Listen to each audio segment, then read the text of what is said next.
पिछले दिनों शराब घोटाले में मनीष सिसोदिया को जेल में बंद कर दिया गया था। इस खबर की जानकारी आप सभी को होगी। आपको यह भी पता होगा कि लगातार मनीष सिसोदिया यहां पर जमानत याचिका पेश कर रहे हैं और जमानत पाने की अपील कर रहे हैं। इसके बावजूद भी यहां पर मनीष सिसोदिया को कोर्ट से झटका लग जाता है। और सबसे बड़ी बात यह है कि मनीष सिसोदिया ने जो दलील पेश की उसमें साफ तौर पर यह बात कही थी कि उनकी पत्नी बीमार चल रही है, उनका बच्चा बाहर पढ़ रहा है और उनको उनकी पत्नी के पास होना बहुत जरूरी है।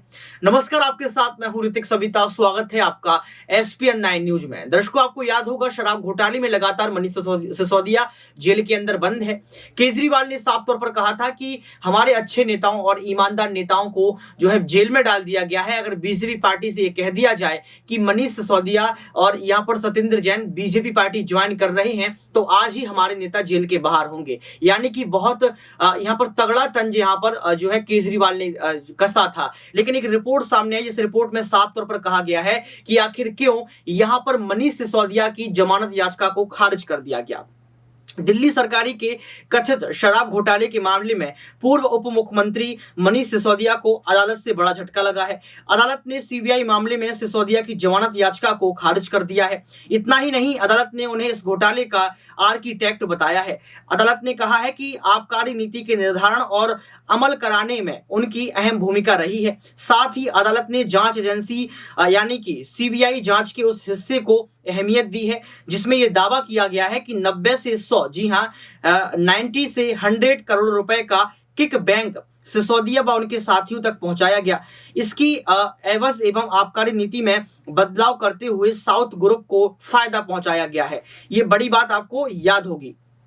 मनीष सिसोदिया की जमानत पर फैसला सुनाते हुए स्पेशल जज एम.के. नागपाल ने कहा कि बेल जो है डिसमिस्ड है। साथ ही उन्होंने कहा कि थोड़ी देर में रिटर्न ऑर्डर मिल जाएगा। अदालत के इस आदेश में जो महत्वपूर्ण बातें कही गई हैं वो मैं आपको बता देता हूं।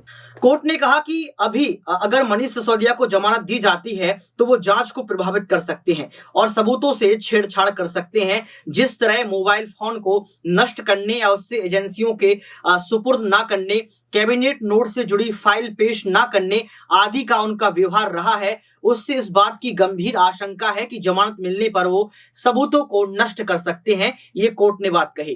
कोर्ट ने कहा कि मनीष सिसोदिया के खिलाफ गंभीर आरोप लगे हैं।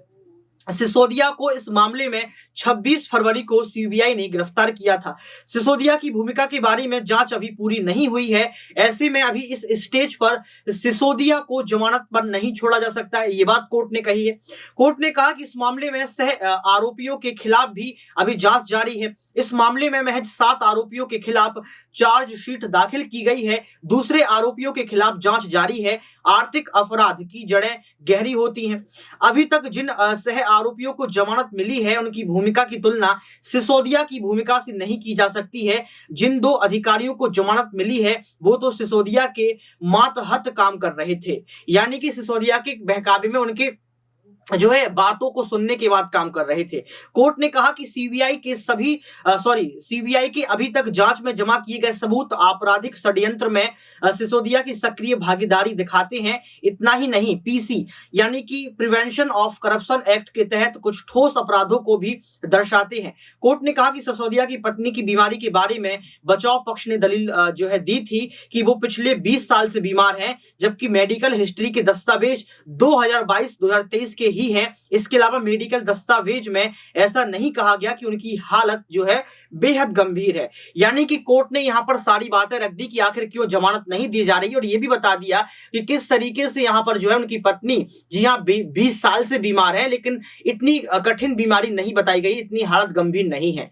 लेकिन देखना यह होगा कि आने वाले वक्त में केजरीवाल क्या कुछ कहती है और केजरीवाल यहां पर अपने मंत्री यानी कि मनीष सिसोदिया को जमानत कैसे दिलाते हैं। क्योंकि बात तो कोर्ट ने यही कही है कि अगर सिसोदिया को जमानत मिल गई तो वो सारे सबूत मिटा देंगे। आज के लिए सिर्फ इतना ही। देखते रहिए एसपीएन 9 न्यूज।